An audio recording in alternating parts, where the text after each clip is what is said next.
comunidades donde cada uno está. Te damos gracias por todo en nombre de Cristo Jesús. Amén.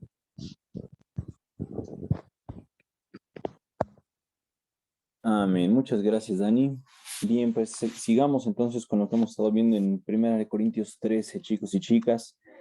1 Corintios 13, ustedes se acordarán que hablaba de muchas cosas que traían los de Corinto, pero faltantes, es decir, hacía alusión a aquellas cosas que ellos estaban haciendo, tal vez presumir sus dones, tal vez hablar de más de lo que ellos tenían, y Pablo les explica que el amor va en contra de todo lo que ellos están haciendo mal en la iglesia.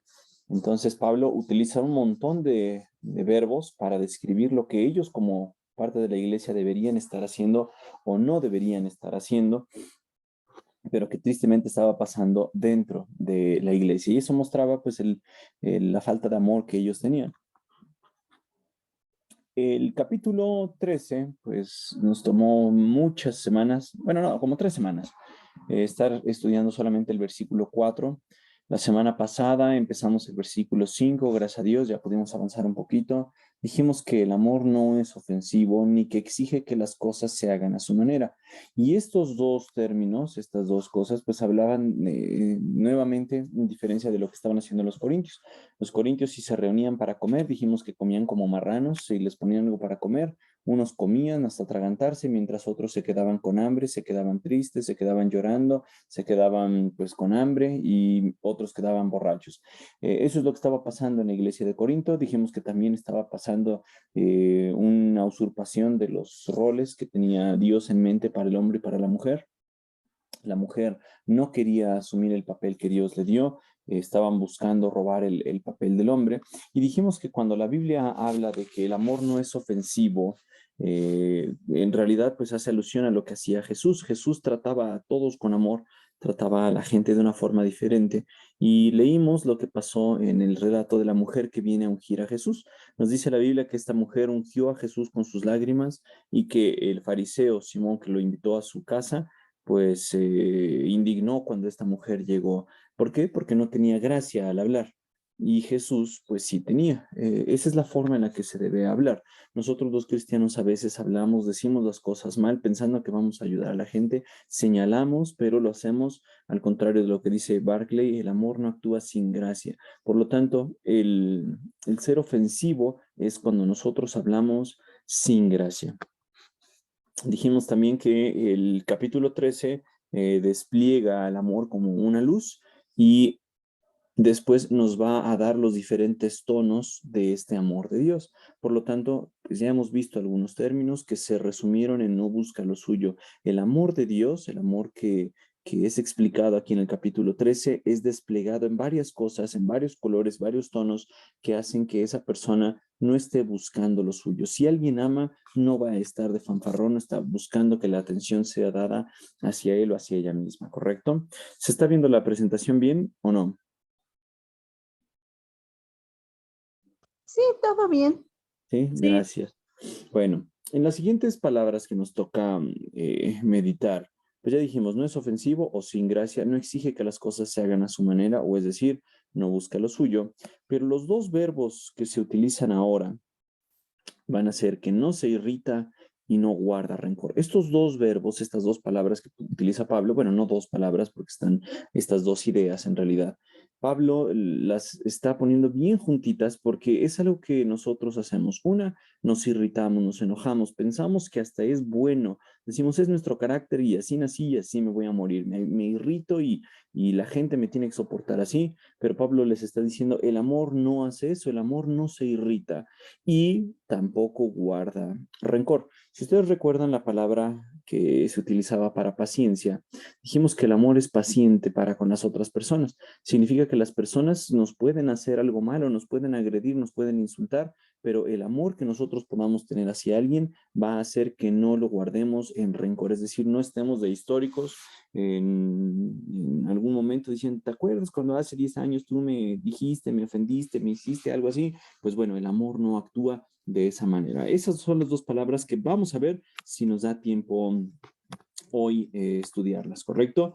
Entonces, pasamos de los términos que ya vimos el amor no está siendo provocado. Si ustedes alcanzan a ver aquí esta palabra es paroxenetai, que habla de un término que nosotros llegamos a ocupar en español. Paroxenetai es de donde nosotros tomamos la palabra paroxístico. ¿Alguien sabe qué significa esta palabra? Paroxístico. Es algo súbito, es algo que en un ratito explota como una bomba atómica. Existe una condición médica, una condición que se llama neuralgia del trigémino. No sé si han escuchado de eso. Luego mucha gente piensa que tienen neuralgia del trigémino, pero no es neuralgia del trigémino, es un problema de sinusitis, un dolor de dientes, dolor de la articulación temporomandibular, una infección en tejidos blandos, otro ámbito, pero cuando tenemos una neuralgia del trigémino, la neuralgia del trigémino es algo que incluso lleva a que la gente piense en matarse.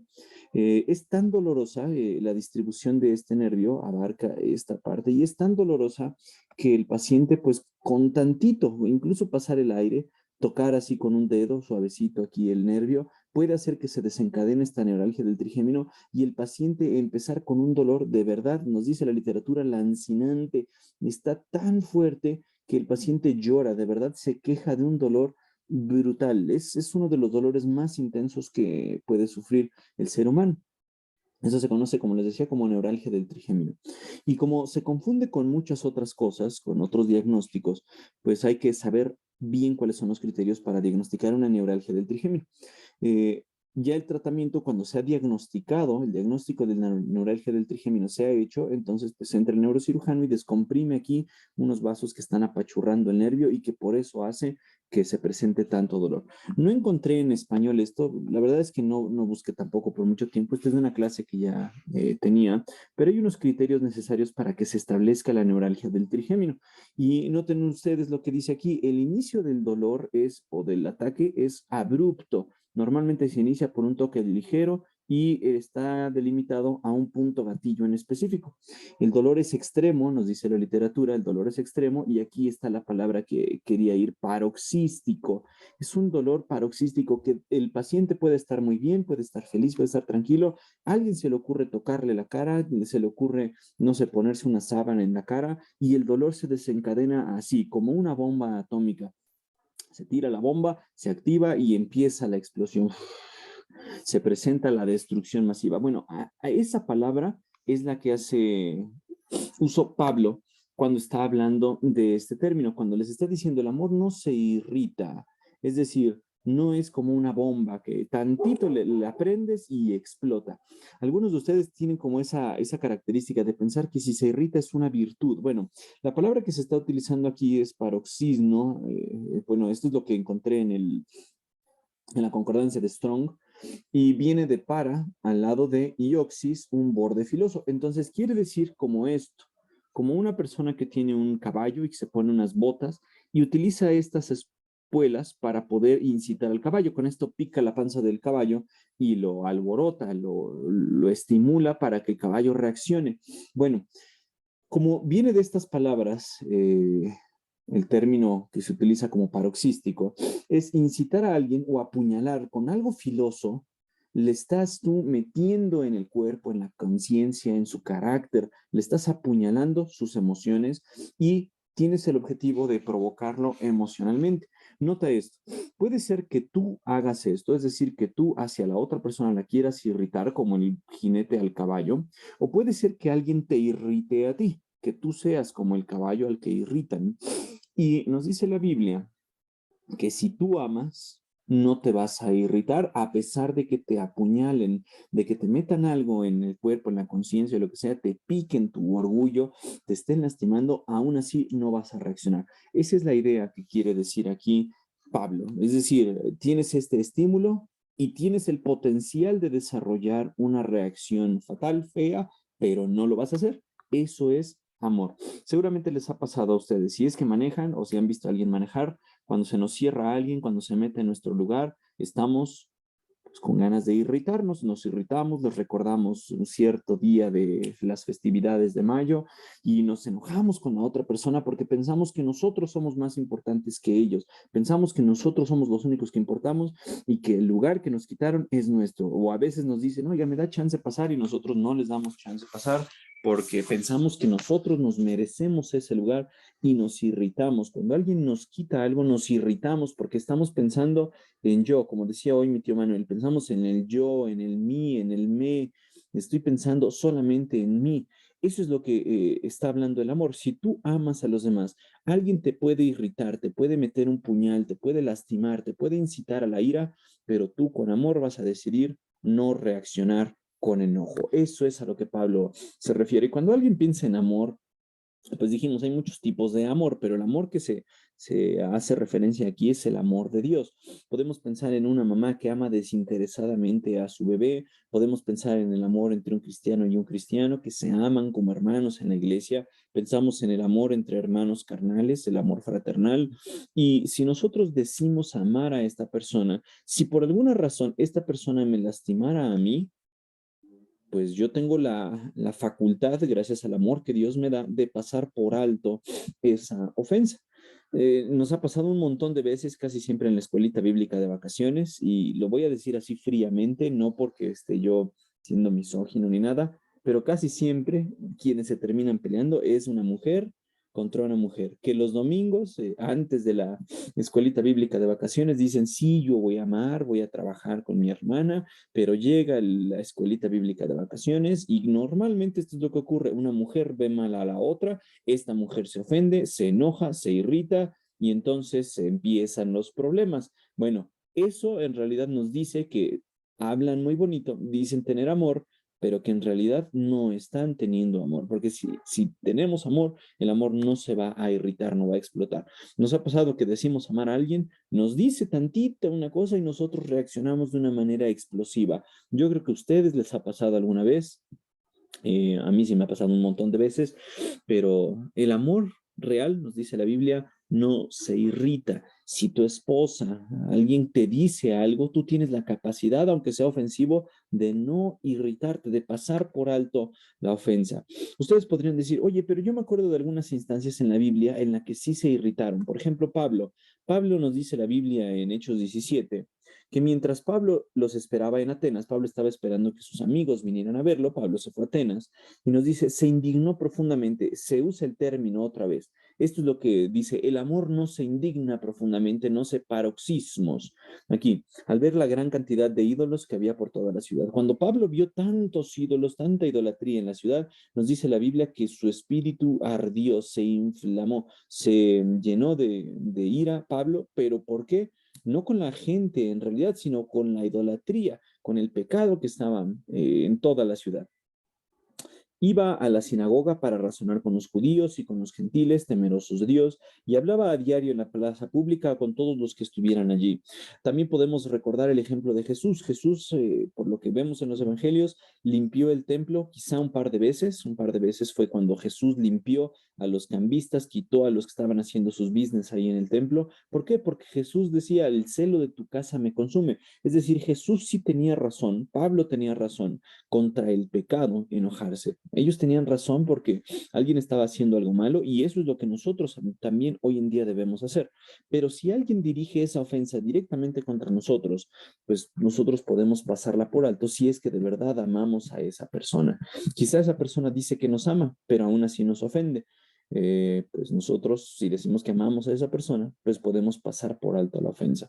Este pasaje ya lo habíamos visto cuando hablamos de que el amor no es egoísta, no piensa solamente en cosas de sí mismo. Pablo estaba diciendo que había algunos que predicaban a Cristo por envidia, algunos le tenían envidia y quizá lo que querían hacer esas personas era usar el Evangelio para lastimar a Pablo, para que en su corazón pudieran meter una espada afilada y pudieran lastimar lo más posible el corazón del apóstol Pablo. Ellos tenían la intención de hacerlo, pero ¿cuál fue la reacción de Pablo? Noten ustedes esto, lo mismo que ya vimos en Filipenses 1:15. Es cierto que algunos predican acerca de Cristo por celos y rivalidad. Entonces, había gente que tenía envidia de Pablo y estaba predicando el evangelio de una manera incorrecta, pero otros lo hacían con intenciones puras. Estos últimos predican porque me aman, porque de verdad quieren mi bien, pero saben que no, saben que fui designado para defender la buena noticia. Los otros, es decir, los primeros que predican por celos y rivalidad, no tienen intenciones puras cuando predican a Cristo. Lo hacen con ambición egoísta, solamente están pensando en ellos mismos, no con sinceridad, sino con el propósito de que las cadenas me resulten más dolorosas. Pablo estaba pues en cadenas, estaba en la cárcel, estaba encerrado, y la gente que estaba predicando el evangelio lo hacía por envidia y por celo, haciendo que Pablo pudiera ser lastimado. Pero Pablo les está diciendo, yo no me preocupo de esas cuestiones, eso no importa, les dice Pablo. Sean falsas o genuinas sus intenciones, el mensaje acerca de Cristo se predica de todas maneras, de modo que me gozo. Y seguiré gozándome, porque sé que la oración de ustedes y la ayuda del Espíritu de Jesucristo darán como resultado mi libertad. Hay gente que va a decir que nos ama, te va a decir, sí, te amo con todo el corazón, pero en algún momento nos van a lastimar. Eso sí va a pasar. Te van a lastimar. Y cuando te lastimen, tú tienes la opción de reaccionar con ira, con enojo, con furia, con rabia, o tienes la opción de hacerlo con amor, de decir, ok, sé que esta persona dice que me ama, quizá no sea cierto, pero yo tengo el amor de Dios, por lo tanto, no me voy a llenar de fuego, no me voy a enojar, a pesar de que esta persona lo esté haciendo con toda la alevosía y la ventaja para lastimarme. ¿Ustedes creen que sea fácil amar así? Pues la verdad es que no. Pensando en este pasaje, pues lo busqué en internet en Proverbios 19:11, que quizá ustedes ya hayan escuchado en la Reina Valera, pero me gustaron estas dos traducciones, la NTV y la NBI, Nueva Traducción Viviente y Nueva Versión Internacional. Dice, las personas sensatas no pierden los estribos, se ganan el respeto pasando por alto las ofensas. La Nueva Versión Internacional dice, el buen juicio hacia el hombre paciente. Su gloria es pasar por alto la ofensa. Noten esto.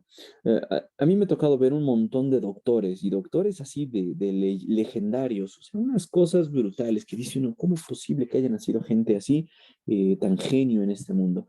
Pero llega un momento en que ese doctor, esa doctora se desesperan y empiezan a perder los estribos, se enojan, gritan, ofenden a los demás y Salomón, perdón, lo que les está diciendo es, si tú dices ser inteligente, una persona sensata o una persona con buen juicio, ¿qué te va a dirigir a hacer? Bueno, que no pierdas los estribos o que te vuelvas paciente. Ya nosotros sabemos a qué se refiere paciente Pablo en Primera de Corintios 13:4, que alguien te puede estar lastimando, que alguien te puede estar ofendiendo, que alguien te puede estar diciendo cosas, pero tú no pierdes esos estribos, aun cuando la gente tiene el objetivo de hacerte perder los estribos. Y dice algo más, su gloria, la gloria de una persona es pasar por alto la ofensa, te ganas el respeto. Otras versiones dicen, la honra del hombre es pasar por alto la ofensa. Entonces, hay gente que se quiere ganar el respeto perdiendo los estribos, que digan, ay, pues a mí me vale gorro, yo me voy a enojar y que sepan cómo soy, porque así me voy a ganar el respeto. Salomón decía otra cosa y Salomón seguramente es más inteligente que esas personalidades que se creen que por perder los estribos son muy inteligentes. Salomón les está diciendo lo contrario. No, tú quieres ganarte el respeto, entonces pasa por alto las ofensas. Como cristianos, como líderes, como hermanos, como hermanas, ¿cuántas veces esto no lo hacemos? ¿Cuántas veces nuestro hermano, nuestra mamá, nuestro primo, algún hermano de la iglesia, algún congregante, alguna otra persona hace que perdamos los estribos, nos hace desesperarnos? ¿Y qué es lo único que obtienen? Gritos de nosotros, ofensas, que les recordemos el 10 de mayo, que los ofendamos y después les decimos, ay, yo amo a esa persona con todo mi corazón, daría mi riñón, mi vida entera por él. Sí, pero con tus palabras quizás estás diciendo lo contrario. ¿Les ha pasado en la casa de ustedes alguna vez? Yo creo que a todos nos ha pasado. Proverbios 15, ¿qué nos dice? Proverbios 15, pues también estaba buscando otro pasaje, porque pues este lo han escuchado, lo han leído ustedes. La blanda respuesta quita el enojo, más la palabra áspera hace subir el furor. Así lo busqué, pero me gustó más la Nueva Traducción Viviente, entonces la puse ahí. Y me iba a quedar solo con este versículo, pero cuando leí el resto, dije, ay, creo que está muy relacionado con lo que estamos viendo acá. Proverbios 15, ¿qué dice? La respuesta apacible desvía el enojo. ¿Qué quiere decir? Tú como una persona llena de amor, del amor de Dios, si tú te dices ser hijo de Dios y de verdad amar, bueno, puedes responder de manera apacible cuando alguien te habla con enojo. Y esto es muy difícil que lo hagamos. A mí una vez me ofendieron, un cuate que se estacionó mal ahí en el consultorio, abrí la puerta, le pegué a su carro y que me empieza a decir una groserías. Bueno, a mí me dieron ganas de rayarle el carro, de golpearlo, de pintarle grafitis, echarle una maceta. Bueno, de verdad me dieron ganas de hacerlo. Pues sí, pero Pablo te está diciendo la respuesta apacible. La respuesta, ¿qué significa apacible? Que está con paz. Una respuesta tranquila, una respuesta calmada. ¿Qué va a hacer con el enojo? Lo va a desviar. Pero si nosotros respondemos como estamos acostumbrados, no, pues es que yo soy latino, yo soy mexicano y así me enseñaron a mí. Bueno, dice, ¿qué es lo que vas a obtener con estas palabras ásperas? Encienden los ánimos. Entonces, es como echarle gasolina al enojo. Tú respondes enojado porque así te enseñaron, porque así creciste, porque así piensas que está bien. ¿Qué es lo único que vas a hacer? Encender los ánimos. Pero por otro lado, tú respondes de una manera apacible, como solamente Dios te da la capacidad al ser su hijo de responder de manera apacible. ¿Qué estás haciendo? Estás apagando el enojo. Entonces, con respecto a los versículos previos, tanto de Proverbios como de Primera de Corintios, me llamaron la atención los siguientes versículos que vemos acá. La lengua de los sabios, es decir, de aquellas personas que pueden aplicar la inteligencia, hace que el conocimiento sea atractivo, pero la boca de un necio escupe tonterías. Hay veces que va a venir una persona sabia y me va a decir, oye, yo tengo un conocimiento que te quiero compartir. Yo quiero que tú sepas esto. Y casi siempre cuando nos están diciendo nuestros defectos, ¿qué es lo que hacemos? Nos enojamos. Ah, pero es que tú no entiendes, es que tú no sabes, yo estoy frustrado, yo estoy cansado. Sí, pero cuando habla un sabio, el conocimiento se vuelve atractivo. Esto lo vamos a ver, la relación que tiene hasta al final. Pero hay gente que dice tonterías nada más. La boca de un necio escupe tonterías.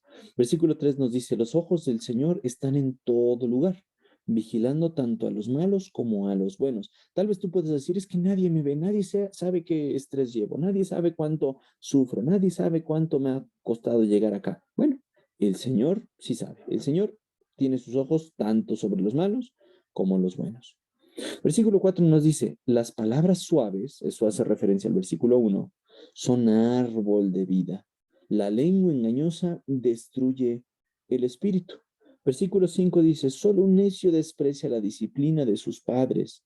El que aprende de la corrección es sabio. Para mí fue interesante ver este pasaje porque creo que engloba varias de las ideas que hemos estado viendo. Va a haber gente que solamente diga tonterías y quizá esas tonterías nos hagan enojarnos y nos hagan tener una reacción que no deberíamos tener. En vez de eso, deberíamos responder con algo apacible. Sí, quizá alguien nos escupa nada más tonterías. Es una persona que no conoce a Dios y nosotros debemos mostrar el amor de Dios aunque sea difícil. O quizás sea un hermano o una hermana cristiana que pues todavía no tiene muy desarrollada la inteligencia y el amor de Dios. Nos va a lastimar con sus palabras y nosotros o podemos encender los ánimos o podemos desviar el enojo. Hay veces chicos y chicas como adolescentes les llega a pasar, sus papás les dicen, oye hijo, necesitas cambiar esto, oye hijo, esta persona no te conviene, oye hijo, esto que estás haciendo no es correcto. Bueno, un necio, que es el que dice tonterías, va a despreciar la disciplina de sus padres. ¿Cómo va a reaccionar? Pues con palabras ásperas, va a reaccionar con enojo. Ay, papá, es que tú no sabes, es que tú eres un tonto, tú no estudiaste. Y a veces nos sentimos más que nuestros papás, pero pensamos que son nuestros enemigos y que nos quieren decir las cosas por nuestro mal, cuando ellos solamente buscan nuestro bien. El necio desprecia la disciplina de sus padres, pero noten esto, el que aprende la corrección es sabio. Si alguien es sabio, nos dice la Biblia, que aprende de la corrección. Y cuando un sabio habla, hace que el conocimiento sea atractivo. Cuando un sabio habla, yo creo que tiene la capacidad de decir palabras apacibles. Cuando un sabio habla, pues va a poder dejar la ira y vas a dejar de escupir tonterías, pero eso habla de un espíritu humilde también, un espíritu humilde en el cual puedas estar dispuesto a aceptar la corrección. Casi siempre cuando estamos pensando en que alguien nos va a corregir, que alguien nos va a decir que estamos mal, nos enojamos. A nadie nos gusta que nos digan en qué estamos equivocados, ¿correcto? Y nuestra respuesta, pues, natural, normal, es querer reaccionar con enojo. Pablo te está diciendo, el que ama, el que tiene amor, no se irrita, no se prende, no se enoja, no grita, no está llenando la boca de ira, ni de ofensas, ni de tonterías. Eso es lo que Pablo está diciendo. Y ahora sería la pregunta, ¿qué tanto tú estás mostrando el amor de Dios, tanto en tu familia, tanto en tu iglesia, en tu lugar de trabajo? ¿Qué tanto estás mostrando ese amor que según tú dices tener? La siguiente palabra o el siguiente concepto es no se irrita, ya lo vimos, y ahora pasamos a no está contando a lo malo. Aquí dice Pablo, dice no está contando lo malo, es como llevar una bitácora. Estos dos términos van relacionados. Si alguien se irrita, si alguien se enoja, pues normalmente lo que hace es guardar en el cerebro ese registro y decir, ay, mi hermana ya me hizo esto 15 veces, ay, ya no la voy a perdonar. Noten qué es lo que ha hecho Dios con nosotros. Este quizás sea de mis salmos favoritos. Este salmo es tremendo porque tiene una gran verdad que muchas veces los cristianos no entendemos. Les ha tocado a alguien que les diga, es que en algún momento Dios va a abrir los libros y te va a juzgar por todas las obras que hayas hecho. Tal vez te lo haya dicho un cristiano, pero ese cristiano se ve que no lee la Biblia. Porque ¿qué es lo que dice la Biblia? Oh, qué alegría para aquellos a quienes se les perdona la desobediencia. Es decir, para nosotros los cristianos. A nosotros se nos ha perdonado la desobediencia, a quienes se les cubre su pecado. Otras versiones dicen, a quien el Señor no culpa de iniquidad.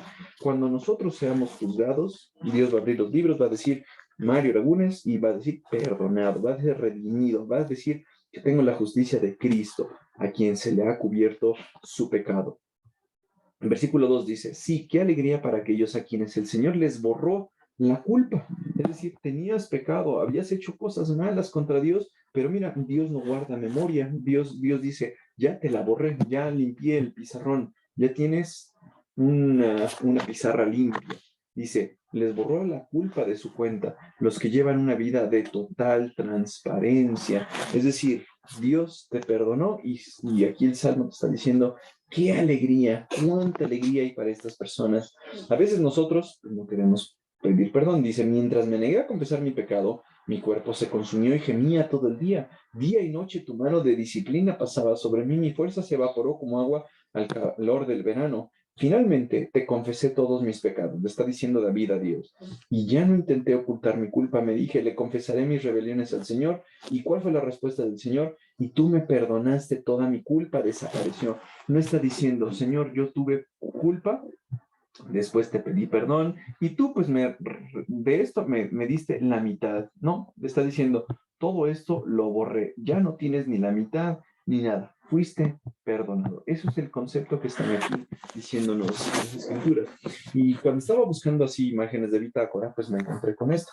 Incluso hay un taller de escritura de bitácora personal, te enseñan a cómo llevar una bitácora. No sé si esto se refiere a un diario o qué, pues cuesta algo de dinero, pero te enseñan a eso. La bitácora es para que tú lleves registro de algunas cosas, pero noten lo que dice la ciencia del mundo. No es solo olvidar una cara, pero con usted haré una excepción. Hay cosas que debemos olvidar y no olvidamos. La memoria tiene un don. Recuerda especialmente aquello que queremos olvidar. Entonces, cuando alguien nos ofende, deberíamos nosotros olvidar, perdonar a los demás, no llevar un registro de lo que nos está haciendo esa persona, porque Dios ya nos perdonó y Él no lleva un registro de lo que nosotros le hicimos mal. Salmo 103 me pareció bien bonito. Ustedes han escuchado esta frase que dice, cuando está lejos el oriente del occidente, así hiciste alejar de mí mi pecado. Bueno, cuando busqué eso me encontré que de Salmo 103 y empecé a leer el Salmo y dije, ay, como que tiene muchas cosas buenas. Dice, que todo lo que soy alabe al Señor, con todo el corazón alabaré su santo nombre, dice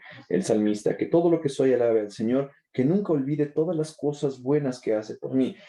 Cuando Pablo les está diciendo, el amor no guarda rencor, les está diciendo, lo bueno hay que recordarlo, lo malo hay que olvidarlo. Entonces nosotros tenemos la costumbre, la capacidad de que a veces olvidamos todas las cosas buenas que Dios hace por mí. Y cuando hay algo que no nos gusta, nosotros de eso sí llevamos registro.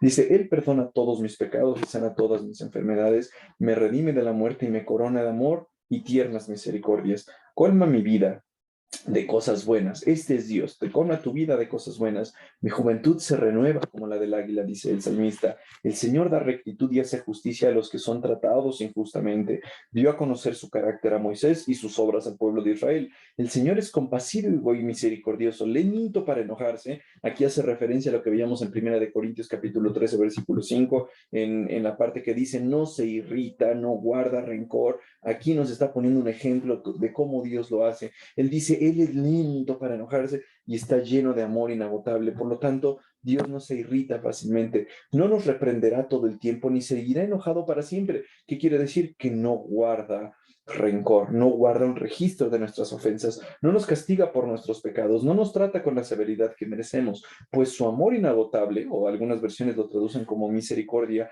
hacia los que le temen es tan inmenso como la altura de los cielos sobre la tierra. Dice así, llevó nuestros pecados tan lejos de nosotros como está el oriente del occidente. El Señor es como un padre con sus hijos, tierno y compasivo con los que le temen, pues Él sabe lo débiles que somos, se acuerda de que somos tan solo polvo. Entonces, lo que estamos viendo acá es que el amor que tú dices tener como cristiano va a hacer que no te irrites, que no te enojes, que no guardes rencor tampoco cuando alguien te ofenda. Entonces, no guarda rencor, vamos a ponerlo así, no guarda rencor. ¿Alguien tendrá la capacidad de hacerte algo malo? Sí. Y tú vas a decidir no enojarte. Ay, pero es que tú me haces enojar. No, tú te decides enojar. Y cuando alguien te ofende, tú puedes decir, no te voy a guardar rencor, porque Dios ya me perdonó, ya dejó limpio mi corazón, yo también puedo no guardar rencor contra ti. Qué brutal pasaje, ¿no? Qué palabras tan tremendas, qué complicado, qué difícil hacerlo y qué tan lejos estamos de eso. Primero Dios, la otra semana vamos a hablar de otros términos que ya aparecen en el versículo 6. No se alegra de la injusticia, sino que se alegra cuando la verdad triunfa. La traducción dice regocijando sobre la rectitud, sobre la verdad. Eso es lo que vamos a ver, primero Dios, la otra semana. ¿Hay alguna duda hasta aquí, chicos y chicas?